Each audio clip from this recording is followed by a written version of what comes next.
Stitch പൊട്ടിയിട്ടുണ്ടോ നോക്കി. ഏയ് stitch ഒന്നും പൊട്ടിയിട്ടില്ല. പോകുന്ന വഴിക്ക് നമുക്ക് ഡോക്ടറെ ഒന്നുകൂടെ കണ്ടിട്ട് പോകാം. ചോര പിന്നെയും വരുന്നുണ്ടമ്മേ.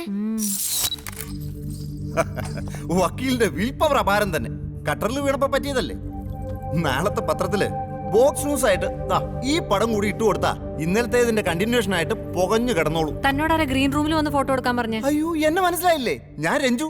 ഇന്ന് മെട്രോയിൽ വന്ന് പടം എടുത്തതേ ഞാനാ. ഓ, അത് താനാണോ? അതെ. പ്രസ് ആണെന്ന് കരുതി ഏത് പ്രൈവറ്റ് പ്ലേസിലും വന്ന് ഫോട്ടോ എടുക്കാനുള്ള അധികാരമുണ്ടോ? താനത് ഡിലീറ്റ് ചെയ്തേ. അത് മാഡം തന്നോട് അത് ഡിലീറ്റ് ചെയ്യാൻ താല്പര്യമില്ലെങ്കിൽ കൊടുക്കുന്നില്ല. താനത് ഡിലീറ്റ് ചെയ്തേ. എന്നാ പോയേ പോ. ഇത് കണ്ടിരുന്നോ? കണ്ടിരുന്നു. ഇത്തവണത്തെ നമ്മുടെ ഗോൾഡൻ ജൂബിലി സ്പെഷ്യലിന്റെ ഹൈലൈറ്റ് ഇവരുടെ ഒരു ഇന്റർവ്യൂ ആയിരിക്കണം. വെറും ഒരു സാധാരണ വീട്ടമ്മ ഒരൊറ്റ ദിവസം കൊണ്ട് ടോക്ക് ഓഫ് ദി ടൗണായി മാറി. സൊസൈറ്റി മുഴുവൻ അവരെ ശ്രദ്ധിച്ചു.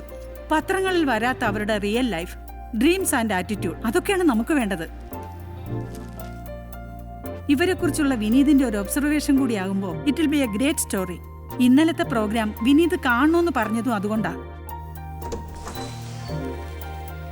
അഡ്വക്കേറ്റ് ദീപയുടെ സ്റ്റോറി ഇയാളെയാണോ ഏൽപ്പിച്ചിരിക്കുന്നത്? അതെ. വേണ്ട വേണ്ട, നമുക്ക് പുതിയ ആരെങ്കിലും അയക്കാം. ഇയാളെ ഏൽപ്പിച്ചാ അത് നടക്കില്ല. എന്താ മാഡം, ഏൽപ്പിച്ച കാര്യം നടത്താതെയാണോ ഞാൻ ഇത്ര കാലം ഇവിടെ ജോലി ചെയ്ത്? എന്റെ അറിവിൽ നിങ്ങളൊരു ലേസി ഫെല്ലോ ആണ്. ഉത്തരവാദിത്തങ്ങളിൽ നിന്ന് ഒഴിഞ്ഞു മാറി നടക്കുന്ന ഒരാൾ. ദീപയുടെ മാറ്റർ എക്സ്ക്ലൂസീവായി നമുക്ക് മാത്രം കിട്ടേണ്ടതാണ്. അതിനുള്ള മിടുക്കും ക്ഷമയൊന്നും നിങ്ങൾക്കില്ല. മാഡം, വനിതാരത്നത്തിന്റെ കഴിഞ്ഞ കുറേ ലക്കങ്ങൾ പരിശോധിക്കണം. ഏറ്റവും കൂടുതൽ വായിക്കപ്പെട്ട റൈറ്റപ്സ് ആരെഴുതിയതാണെന്ന് നോക്കണം. ഏറ്റവും കൂടുതൽ വിറ്റുപോയ ഇഷ്യൂസിലെ മെയിൻ സ്റ്റോറീസ് ആര് എഴുതിയതാണെന്ന് അന്വേഷിക്കണം. എന്നിട്ട് വേണം എന്നെ വിലയിരുത്താൻ. ലണ്ടനിൽ പഠിച്ച് ന്യൂയോർക്കിലെ പ്രസിദ്ധീകരണങ്ങൾ വായിച്ച് ജപ്പാനിലെ വായനക്കാരെ മനസ്സിൽ കണ്ടുകൊണ്ട് നമ്മുടെ മലയാളി വായനക്കാരെ അസസ് ചെയ്യരുത്. അതിനിവിടുത്തെ സംസ്കാരം അറിയണം, അനുഭവ സമ്പത്തുള്ളവരുടെ വില മനസ്സിലാക്കണം. മറ്റാരും എതിർക്കില്ല എന്നുള്ളൊരു മേന്മയായി കാണരുത്. അല്പം വിനയം വേണം മനസ്സിലെങ്കിലും. You are talented, you have a future. So ഇത് ഞാൻ ഏറ്റു വേണം.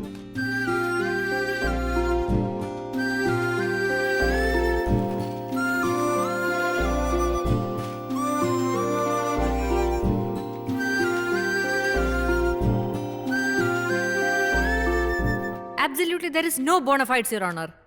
എതിർകക്ഷി സൗകര്യത്തിനനുസരിച്ച് വസ്തുതകൾ പ്രസ്താവിക്കുകയാണ്. In short, he's twisting the facts. ജീവനാംശ ഹർജിയുടെ ആക്ഷേപത്തിൽ ഇയാൾ തീരെ അവശനും ദരിദ്രനുമാണ്. ഇയാളുടെ ദിവസ വരുമാനം 100 രൂപയിൽ താഴെയാണത്രേ, അതും തൊഴിലുള്ളപ്പോൾ മാത്രം. അതേസമയം കുട്ടിയെ വിട്ടുകിട്ടുന്ന കേസിൽ അദ്ദേഹം വളരെ സമ്പന്നനും ആരോഗ്യവാനുമാണെന്നാണ് പറയുന്നത്. ഇതിൽ നിന്ന് തന്നെ ഈ എതിർകക്ഷി സൗകര്യാർത്ഥം കളവ് പറയുന്നയാളാണെന്ന് കോടതിക്ക് മനസ്സിലാക്കാവുന്നതേ ഉള്ളൂ. Therefore, my humble submission is that maintenance may be allowed and custody petition may be dismissed with compensatory cost. Hello, congratulations. വാദം കഴിഞ്ഞിട്ടേ ഉള്ളൂ. അതല്ല, ഈ റോഡുകൾ നന്നാക്കാത്തതിന് ഹൈക്കോടതി സ്വമേധയാ കേസെടുത്തു. ദീപയുടെ ഒരൊറ്റ റിയാക്ഷൻ അതിന് കാരണം. നല്ല കാര്യം. വരട്ടെ. ശരി, ഇപ്പൊ വിളിക്കാട്ടോ. വക്കീലേ, ഇയാളെന്തിനാ എന്റെ പുറകെ ഇങ്ങനെ പറ്റിക്കൂടണേ? അതെ, നമ്മുടെ കൊച്ചൗസേപ്പ് ചിറ്റിലപ്പള്ളി ഓഫീസിൽ വന്ന് കാത്തിരിക്കുന്നുണ്ട്. എന്തിന്?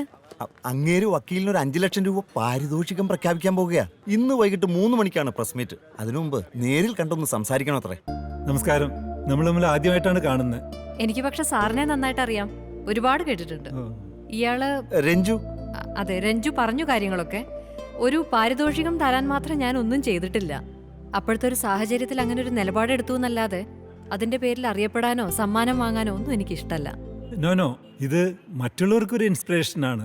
ഒരു വ്യക്തി ഒരു സമൂഹത്തിന് മാതൃകയാകുന്നു, അതാണ് ഞങ്ങൾ ആദരിക്കുന്നത്. അറിയാം, സാറ് ചെയ്യുന്ന ജീവകാരുണ്യ പ്രവർത്തനങ്ങളൊക്കെ ഞാൻ ശ്രദ്ധിക്കാറുണ്ട്. വലിയ മനസ്സുള്ളവർക്ക് അങ്ങനെയൊക്കെ ചെയ്യാൻ സാധിക്കൂ. I admire that. പക്ഷേ എനിക്കിപ്പോൾ അത്യാവശ്യം കേസും കക്ഷികളും ഒക്കെ ഉണ്ട്. എന്നെക്കാൾ അർഹതയുള്ള മറ്റാർക്കെങ്കിലും ഈ പാരിതോഷികം കൊടുത്താൽ അതെനിക്ക് സന്തോഷമാവും. Good, you are a great lady.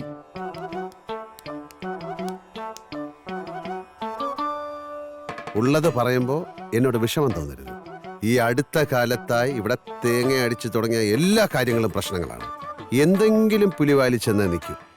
ഒരു ഡൗട്ട് ചോദിച്ചോട്ടെ, ഏത് പട്ടിക്കും ഒരു ദിവസം ഉണ്ടെന്നാണല്ലോ പ്രമാണം. എന്ന് വെച്ചാൽ സന്തോഷിക്കാൻ ഒരു ദിവസം, അതാണല്ലോ. എന്നിട്ട് എന്നെ എന്താ ഒന്ന് മൈൻഡ് ചെയ്യാത്തത്?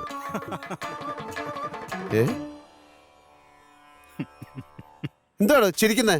മനുഷ്യ പ്രാർത്ഥിക്കുന്ന കേട്ടിട്ടില്ലേ? ആയിക്കോ ആയിക്കോ. ഇപ്പൊ കണ്ടല്ലോ, പ്രാർത്ഥനയെ പോലും വിഘ്നം, വിഘ്നേശ്വരൻ എന്ന പേര്. ഈ ഇന്റർവ്യൂ എന്റെ പ്രസ്റ്റീജ് പ്രഷർ കുക്കറാണ്. Please help me.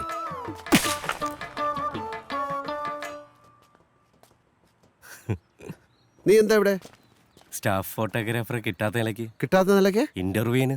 ഇവിടെ ഇന്റർവ്യൂവിന് അനുവാദം ചോദിക്കാനാ പോകുന്നത്. അത് ശരിയാ, പക്ഷേ ദാ ഇപ്പൊ തന്നെ ഇന്റർവ്യൂ ചെയ്തോ എന്ന് പറഞ്ഞാലോ? എന്നാലും നീ വേണ്ട. നിന്നെ എവിടെയൊക്കെ ഞാൻ കൂട്ടിയിട്ട് പോയിട്ടുണ്ടോ അവിടെയൊക്കെ ഞാൻ പുലിവാലി ഓടിച്ചിട്ടുണ്ട്. പോയെ. അങ്ങനെ പറയല്ലേ അണ്ണാ. ശോ, ഈ അണ്ണന്റെ ഒരു കാര്യം. ഞാനിപ്പോ കംപ്ലീറ്റ്ലായി മാറ്റി. തുറക്കരുത്. തുറന്നോ നിന്റെ കൈയും കാലും ഞാൻ വെട്ടിക്കളയും. പോടാ.